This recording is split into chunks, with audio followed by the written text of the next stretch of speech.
Right now, somewhere in Vancouver, two teams are getting ready to play what could be the most nerve-wracking 90 minutes of this entire World Cup. And honestly, almost nobody outside these two camps is fully ready for what might happen on that field. One side has just discovered they can score for fun. The other side has barely conceded a single goal from open play the entire tournament. So, what happens when an unstoppable attack meets an almost unbreakable defense? That is exactly the question we are digging into today, and by the end of this video, you will know exactly who I believe walks away from Vancouver with a ticket to the quarterfinals. And more importantly, you will understand why. This is Switzerland versus Colombia, round of 16. And trust me, this one has layers most fans are completely missing. Stick around, because there is a twist in this story that could flip everything you think you know about this matchup. Before we go any further, if you are someone who enjoys getting the real breakdown before a big match, the kind of analysis that actually explains the why instead of just throwing out a random score prediction, go ahead and hit that subscribe button right now and drop a like on this video too. It genuinely helps this channel, Goal Verdict, keep bringing you these match breakdowns before every single big game. So consider it done, and let's get right back into it. Now here's where things get interesting. Switzerland did not exactly light the world on fire at the start of this tournament. They opened with a flat 1-1 draw against Qatar, the kind of result that makes fans nervous and pundits start writing them off. But something shifted after that game. Murat Yakin's side suddenly clicked into gear, absolutely demolishing Bosnia and Herzegovina 4-1, then grinding out a gritty 2-1 win over co-hosts Canada to top their group. They carried that momentum straight into the knockout rounds with a clean, professional 2-0 win over Algeria. 10 goals scored, only 3 conceded across their last 5 matches. That is not a team peaking too early. That is a team that is dangerously hitting form at exactly the right time. But here's the part that should worry every Swiss fan watching this. Two of their most important pieces, midfielder Michel Aebischer and defender Luka Jaquez, have both been training away from the main group due to muscle issues, and their availability is genuinely uncertain. Even more alarming, just a day before this match, 3 influential players, including winger Ruben Vargas and Johan Manzambi, the very players who ignited that stunning comeback against Bosnia, had to cut training short. When your most explosive attacking pieces are dealing with fitness scares right before a knockout match against one of the tournament's most disciplined defenses, that is not a small detail. That is the kind of thing that decides World Cups. Now let's flip over to Colombia, because their story this tournament is almost the exact opposite, and honestly, just as fascinating. Nestor Lorenzo's side has not lost a single match, not one. They opened with a convincing 3-1 win over Uzbekistan, followed it up with a disciplined 1-0 victory against DR Congo, then did something genuinely impressive, holding a powerhouse Portugal side to a scoreless draw to seal top spot in their group. In the round of 32, they showed real knockout stage nerve, squeezing past a stubborn Ghana team 1-0, a Ghana side that had already frustrated England earlier in the tournament.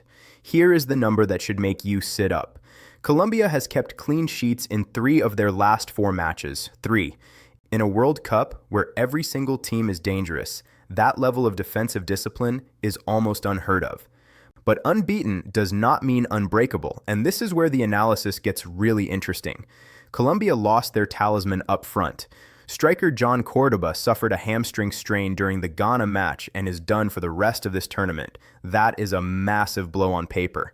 Except the man who replaced him, Sporting Lisbon's Luis Suarez, came off the bench that very day and assisted the winning goal. So the question becomes, does Colombia lose firepower without Cordoba, or did they just accidentally discover an even better weapon hiding on their bench the whole time? That is a genuine mystery heading into this game. Let's talk about the attacking threats, because this is where things get spicy.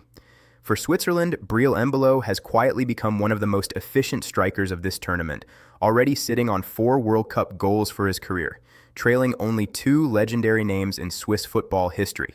He thrives on speed in behind, on exploiting exactly the kind of high defensive lines that aggressive teams like Colombia tend to play. For Colombia, the story runs through 2 names, Luis Diaz, who was named player of the match in their opener against Uzbekistan, and the ever-composed James Rodriguez, who has been the calm heartbeat of this Colombian midfield all tournament. Diaz brings chaos and unpredictability. Rodriguez brings control and vision. Together, they form one of the most balanced attacking partnerships left in this competition. Now, defensively, this is genuinely the most intriguing chess match of the entire round. Switzerland's backline, built around Manuel Akanji and Nico Elvedi, is experienced, physical, and comfortable under pressure. But Colombia's defensive structure this tournament has been almost suffocating, conceding just once through open play across 4 matches. When you put an informed Swiss attack up against arguably the most disciplined defense left in the tournament, something has to give, and that tension alone should make this one of the most nervous 90 minutes for both fan bases. So here is my actual prediction and the reasoning behind it. Colombia enters this match as the narrow favorite, and statistical models are giving them roughly a 42% chance of winning inside regulation time, compared to around 28% for Switzerland, with a genuinely high chance this one goes all the way to extra time. Based on Colombia's defensive discipline, their unbeaten run, and the uncertainty surrounding Switzerland's key attacking players heading into kickoff, I believe Colombia edges this one, likely by a narrow 1-0 or 2-1 scoreline, with Luis Suarez or Luis Diaz playing a decisive role. But do not be shocked if Switzerland's momentum and Embolo's sharpness push this into extra time or even penalties, because on paper, this matchup is closer than the odds suggest. If you want to catch this one live, mark it down right now. Switzerland takes on Colombia this Tuesday, July 7th at 4 in the afternoon Eastern Time, 1 in the afternoon Pacific Time at BC Place in Vancouver. The winner earns a quarterfinal date in Kansas City against either Argentina or Egypt, so there is even more on the line here than just pride. Before you go, drop your prediction in the comments below: Switzerland, Colombia, or are we headed to penalties? I genuinely want to see how many of you agree with this breakdown.